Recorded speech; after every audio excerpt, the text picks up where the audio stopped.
Hi there. Today is Saturday, March 14th, which makes this the week 18 Create Brilliance update. I still feel like there's needs to be another word there. Maybe I'll workshop that one by the next one.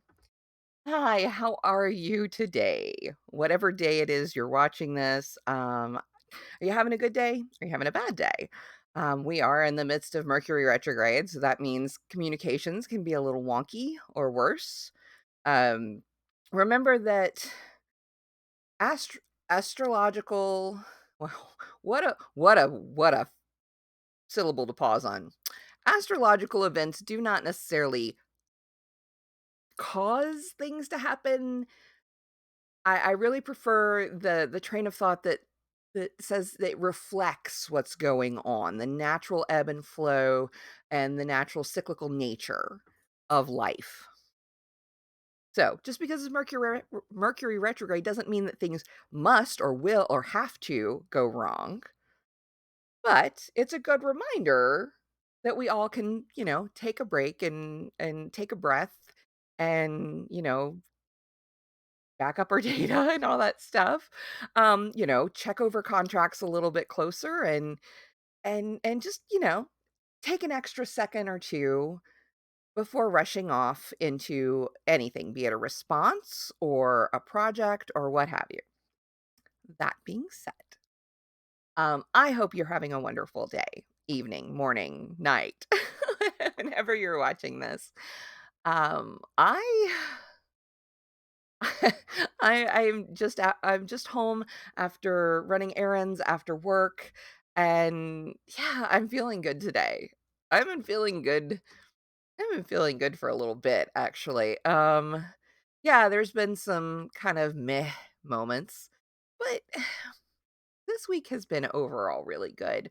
I feel I feel like I'm a little bit more refocused. I'm back on track. I feel good. Knock on wood that I didn't just jinx myself. But yeah, overall, I'm feeling good.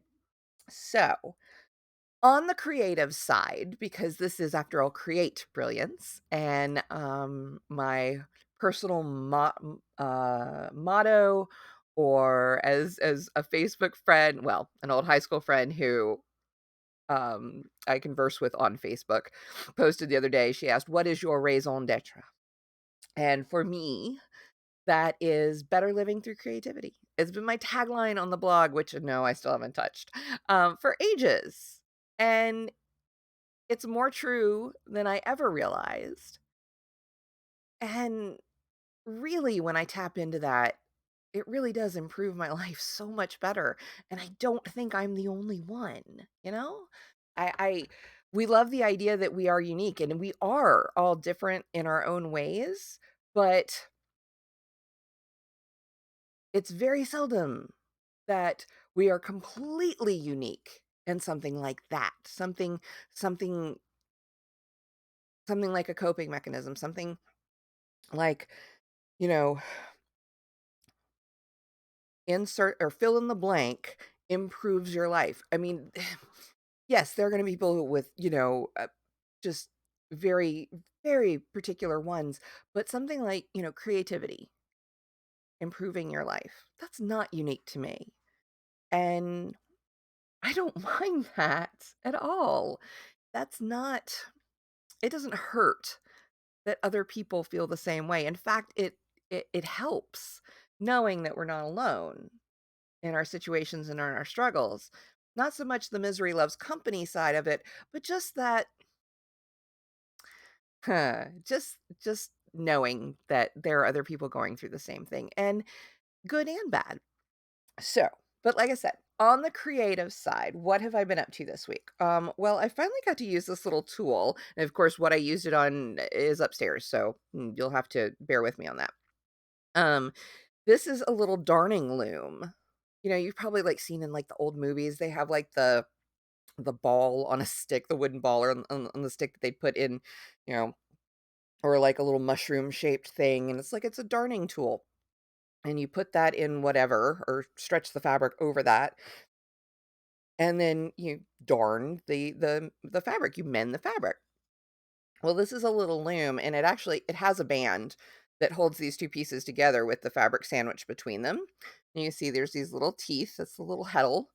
Yeah, and it allows you to, between the teeth and stitches made, to create warp threads, and then you weave in, and that's what fixes holes and things. In my case, it was a shawl that moths had gotten to, and while I could still wear it, I didn't want those holes getting any worse. So I finally got around to doing that. Um, let's see. And this is something that's carried at the shop. Um, and I believe last week I showed you the sampler. Um, at least I hope I did. I think I did. That I was working with the little felt with the birds and stuff. Well, that I finished, and I brought it back into the shop on Tuesday, and it's now in the shop with, near those kits, and so people can see one that's been worked up. Um, I have been working a little bit more on the Hildy flowers for the Arne Carlos Spring Along. So I've been doing, different color combinations. These are all just scrap yarns, things left over, or random bits that I just didn't have plans for anymore. And so yeah, I'm doing 3 of each color combination, and then based on the number of centers that I made out of some, again, scrap yarn, um, or bits and odds and ends, oddments, as one of the um, crossword puzzles likes to use, instead of remnants. Apparently, in the UK, they call them oddments, and I say that because we have noticed.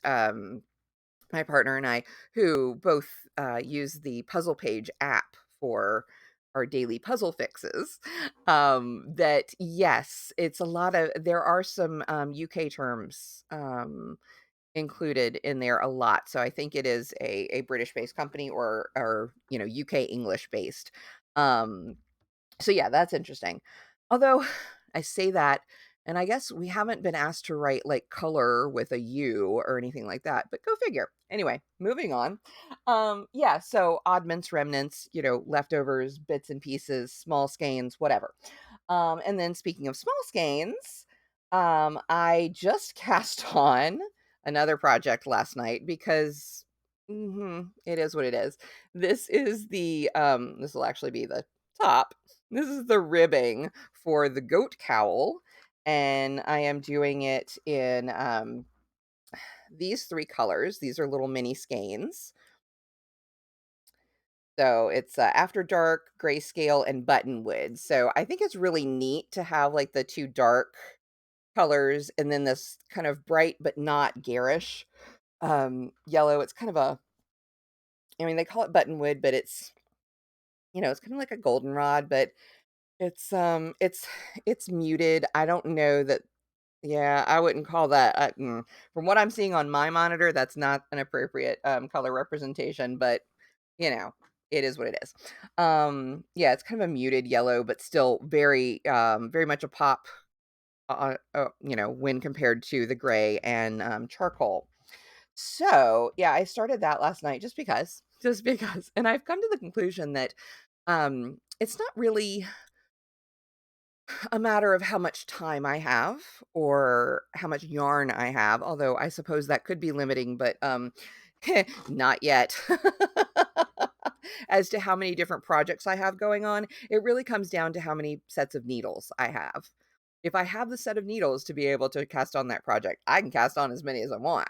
It's when I run out of needles that I kind of have to, finish something up, or move it to uh uh, something to hold the stitches so that I can use that needle, is what I'm realizing. But anyway, I did a little painting this week. I was with the girlfriend, and we were kind of, wanted something to do, and she was in the mood to do some painting, so I'm like, "Sure, that's fine." So, I started this little, acrylic painting of a mermaid because it is mermay, and, actually, if, you go into my videos, then you'll see the Aries mermaid, that I put up a speed paint of, and I have a Taurus one I just need to finish the coloring of and do the same for it. So, yeah, this one, I kinda jumped ahead. This is gonna be Leo, and I will probably, do this, I don't know, I'm still debating, but I'll probably go ahead and redo this as digital instead. But, this is what I felt like painting. She doesn't have much of a face at the moment, but I was really happy with, like, some of the shading and stuff that I was able to get on her skin and all and everything. It's like, "Okay, this is pretty cool." Speaking of paintings, oh, no, I'm getting ahead of myself. What else have I done? Oh, I just picked up this is all the stuff that I downloaded from my blog, on the 50 Shots of America project. So the 50 states, a shot or mini cocktail on each, and now I'm gonna go through all that and pare those, like, 73 pages or whatever down into, a coloring and activity book. So that's up on the next, and then finally, um oh, the Hercule Poirot Holidays shawl is still waiting. I've got it kind of I one of my coworkers uses the term parked, and so it is parked for the moment because I've been working on things that were easier to do while multitasking, whereas that's gonna be great for, like, on the plane or, when I'm not having to, engage as much because I really do kinda have to pay attention a little bit more to that one. But I have cut these little dudes out, and we are saying, "Okay, Jen, that doesn't really look like much. What are you talking about?" Well, these are the pattern pieces for my next animal sculpture, the next soft sculpture, because yesterday after work, I dropped off the, 2, pet portraits and the giraffe sculpture to Center for the Arts for the upcoming show that opens on Thursday, and I got some really awesome feedback on all of it, but especially on the giraffe sculpture. And while I think I showed the giraffe sculpture on our previous, video, and I've talked about this before, and, for those of you who were watching last year during Return to Creativity, then, you saw me, especially at the beginning of the year, futzing with, making a pattern for some small, jointed dolls. I still have that pattern somewhere within well, it's over there somewhere.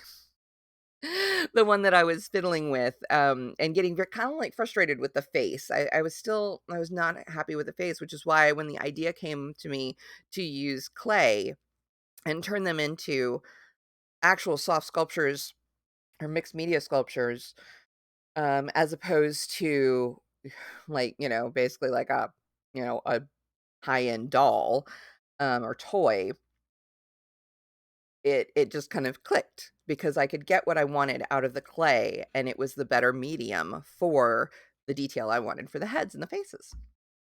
So, anyway, I was feeling really good about that project, and I felt like I was zeroing in on a niche that I could be happy in and productive in for a good little bit. But just because I feel that way doesn't mean that it's going to be received in that way. Oh, my printer started making noises. And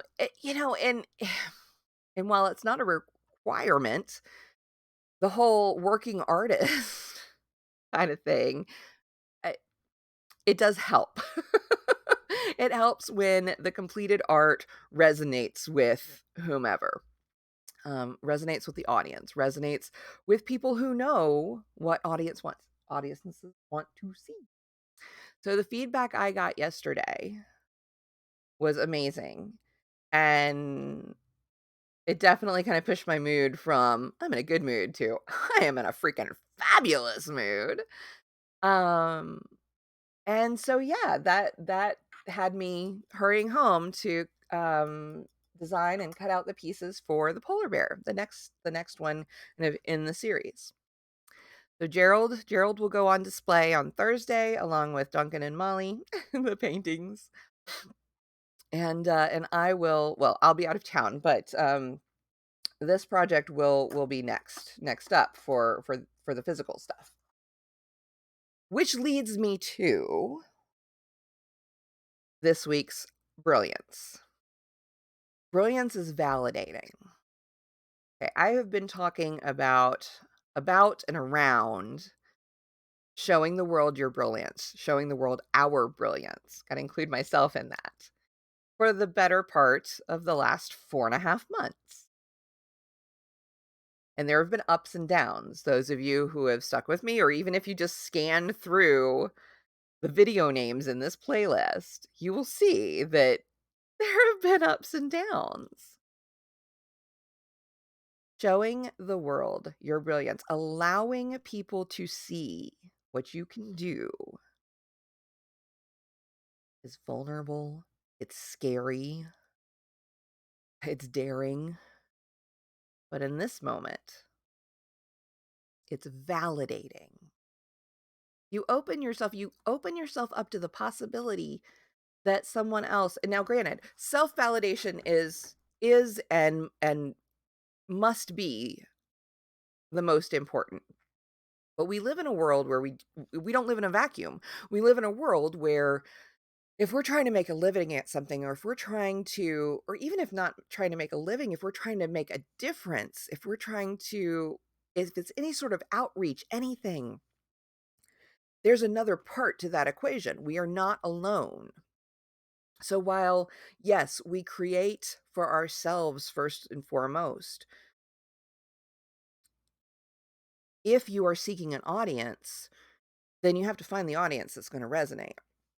And when you do, or when someone unexpectedly tells you that, wow, this is good, and not only is it good, I can see it in XYZ, marketplace, or I can see it in XYZ setting, or, you know, opening a door that you didn't think was ever going to be open to you. Oh yeah, you might have wildest dreamed it, but reality, you never thought that, that door would be open to you. And I'm being vague only because A, don't want to jinx anything. B, I don't want to misrepresent the situation. C, it doesn't matter. The specifics in this instance don't matter. But suffice it to say, I got some amazing feedback on Gerald the giraffe. I got it from an unexpected source, a source that carried with it a high value of validity and expertise and knowledge in the arts field around me, and opened a door that, and it may be another year before I get to walk through that door, and that's okay. But it opened a door that I honestly wasn't sure I'd ever be able to even make it to a knock on, much less walk through. So that door is there's a crack there. It's open a crack, and I can see a possibility there.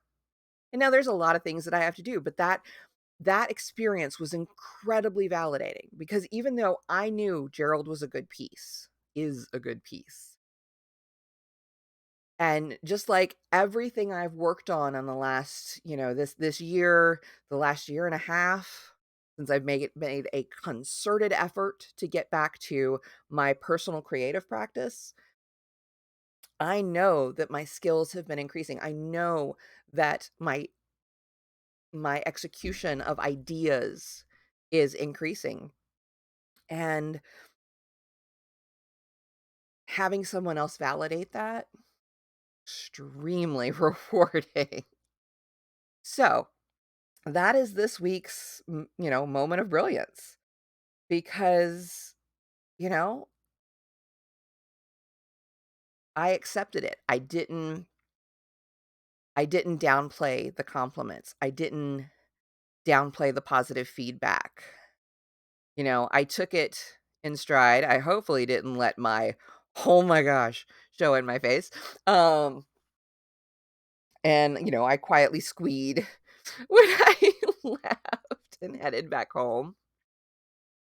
Yeah. I mean, it's that validation is so important.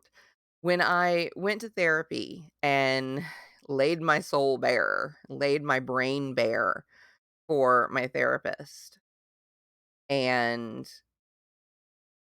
I didn't get brushed off. It didn't get minimized.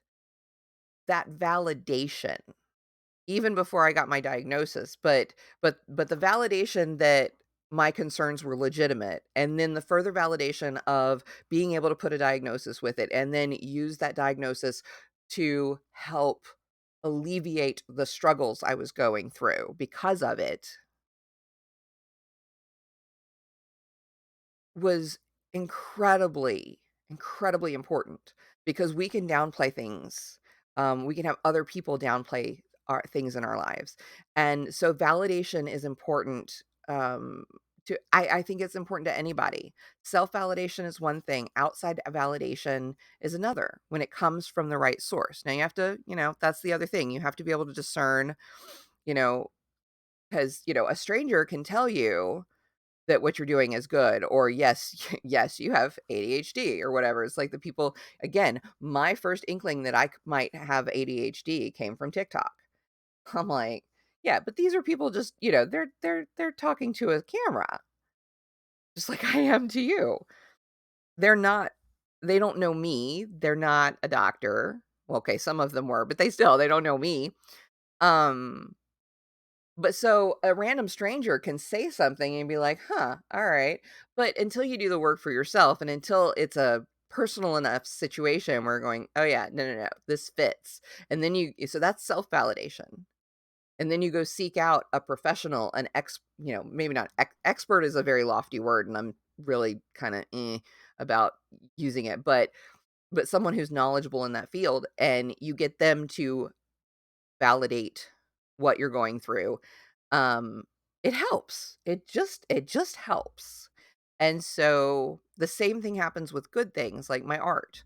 The first time I sold a painting to a person I didn't know, I had a piece in a show here in town, and it was my first experience doing that. I got that email that I sold that piece, and I was like, "Oh my gosh." I ran upstairs and I told Todd, I was like, "Oh my gosh. Oh my gosh." Mind blown when strangers when strangers buy my books. I still was like, "Oh, it feels so good." It's validating, you know? And that's the kind of validation that is worthwhile. So yeah, that's part of why I'm on cloud, if not 9, then at least, 7.5. No, I mean, I am so happy, but I know that there's a lot of work ahead of me, but that work is and has been very fulfilling. So I'm happy about that. Now, I am getting ready to go out of town in a few days. I fly out, let's see. Today is Saturday. You'll see this on Sunday. So the earliest you'll see this will be Sunday afternoon, in which case it'll be less than 2 days. Actually, some of you may not even see this until I am out of town, and then I'll be out of town for 18 days. So, 2.5 weeks, thereabouts. I will still be updating. That worked fine last time. So yeah, no worries there. I've got all that set up. So yeah, I will continue to update you from there, but it does mean that I have a fair amount of stuff to get done, mostly laundry and packing. Everything else is just a matter of, it's just a matter of degrees. Um, what'll fit in the suitcase, what won't, what won't, what will push over the weight limit or not. But yeah, no. I'm really looking forward to my trip. I know it's going to be hot as blazes when I get to Phoenix.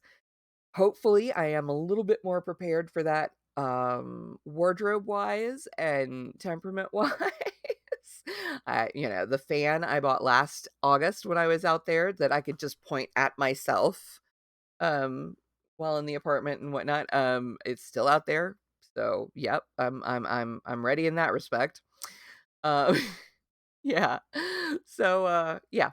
Um I've decided that I mean, I've realized that I'm gonna miss my job while I'm away. I'm gonna miss being at Fuzzy Goat. I'm gonna miss seeing all the new stuff. But of course I'll keep up online and it'll be there when I get back. And yeah, I know 2.5 weeks will go by like a flash. At least the last week will. The last week always just like, oh my gosh, I finally was like, oops, oh my gosh. But yeah, so I'm looking forward to this coming week traveling. I'm traveling early in the morning so that by the time I get to Phoenix, it'll only be like noon. And then I won't have felt like I've traveled all day. I'll still feel like I have like a whole half of a day ahead of me, which would be nice. I, I hate that feeling of having traveled all day just to get there and just kind of collapse, you know? Or maybe you don't. I don't know. I'm really glad we booked the tickets when we did because they have almost doubled in price since then. They have practically doubled in price since then. Um, yeah, but yeah, uh, I'm looking forward to what's ahead. I'm looking forward to finishing the first draft of book 4 and therefore going back and editing and polishing. Book 4 has been a challenge. Yes, I got some writing done this week. I'm getting closer. I'm getting closer to getting the first draft wrapped up. But, yeah, it has been a chore. I mean, this it is well, okay, I don't wanna say chore. It has been a struggle to make all the pieces work the way I wanted them to, and finding the right vehicles for the story I'm trying to tell that makes sense for the characters. Um, so that's been an experience, whereas the first 3 just, you know, they flowed along pretty well. This 4th book was like, "Okay, now you're gonna have to work for it." But I'm looking forward to that. I'm looking forward to wrapping that up and then being able to do the polishing and editing and turning it into the book that it can be. Yeah, still no release date on that one because, yeah, it's way too early to tell. But yeah, so until next time, when I will be coming to you from Phoenix, Arizona, instead of Thomasville, Georgia, I wish you good health, safety, and above all, take care of yourself first, others if you can, and never be afraid to show the world your brilliance. Right. Until next time, bye.